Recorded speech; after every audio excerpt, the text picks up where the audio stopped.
क्या हो अगर ज़ॉम्बी सच में हो? क्या हो अगर ये किसी बीमारी की तरह फैलता हो? चलिए आज हम ऐसे ही विषय के बारे में बात करते हैं।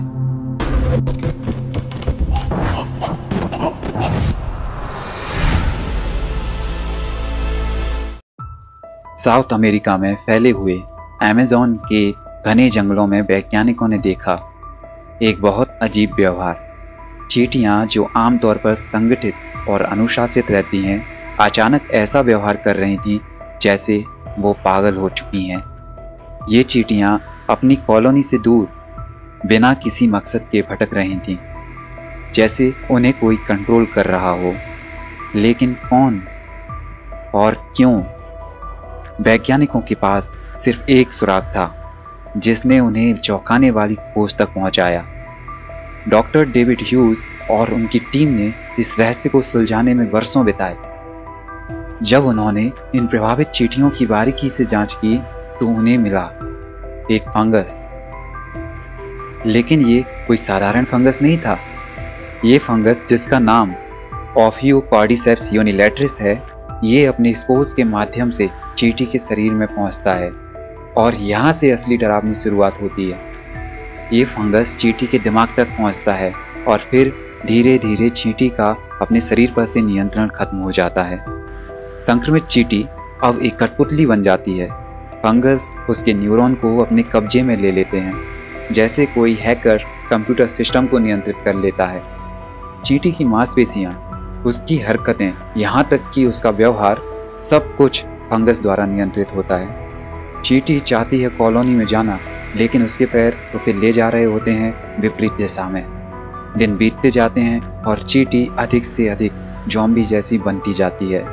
सामान्य भोजन नहीं खाती, सामान्य नींद का पैटर्न नहीं, बस बिना सोचे समझे भटकती रहती है।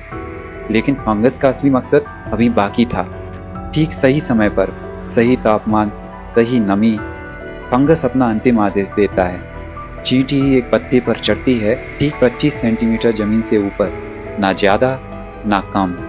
फिर अपने शक्तिशाली जबड़ों से पत्ते को कसकर पकड़ती है। वैज्ञानिक इसे ग्रिप ऑफ डेथ कहते हैं। यह पकड़ इतनी मजबूत होती है कि मृत्यु के बाद भी चींटी पत्ते से अलग नहीं होती और फिर चींटी मर जाती है। चींटी के मृत शरीर से अब फंगस ग्रो करने लगती है। एक स्टॉक चींटी के सर से निकलता है और उसके नोक पर हजारों स्पोर्स तैयार होने लगते हैं। ये स्पोर्स बिल्कुल सही जगह पर होते हैं ताकि नीचे गिरकर दूसरी चींटियों को संक्रमित कर सकें और एक मृत्यु हजारों संभावित नए संक्रमण को पैदा कर देती है। यह चक्र जारी रहता है। ज़ॉम्बी चींटी महामारी जंगल में फैलती रहती है। वैज्ञानिक अनुमान लगाते हैं कि यह फंगस लगभग 5 करोड़ वर्षों से ऐसा कर रहा है, मतलब डायनासोर से भी पहले। और सिर्फ चींटियां ही नहीं, विभिन्न प्रजाति के लिए अलग अलग प्रकार के फंगस मौजूद हैं। स्पाइडर्स के लिए, बीटल के लिए, मौत के लिए, सबके लिए स्पेशलाइज्ड ज़ॉम्बी मेकिंग फंगस। प्रकृति में दिमाग पर नियंत्रण अब एक वैज्ञानिक कल्पना नहीं रह गई है, यह एक वैज्ञानिक सच्चाई है। लेकिन चींटियां भी चालाक हैं। स्वस्थ चींटियां संक्रमित चींटी को कॉलोनी से बाहर कर देती हैं।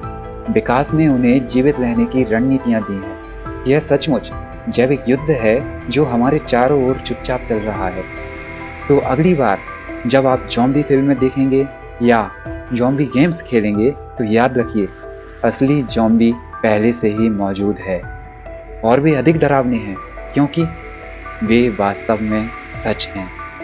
जैसे कि इस फंगस ने अपना घर कई अन्य जीवों को बनाया है, क्या वैसे ही ये एक दिन ह्यूमंस को भी अपना शिकार बना सकती है? आपको क्या लगता है? अपनी राय हमें कमेंट बॉक्स में बताएं और अगर आपको वीडियो अच्छा लगा हो तो इसे लाइक एंड शेयर करना ना भूलें।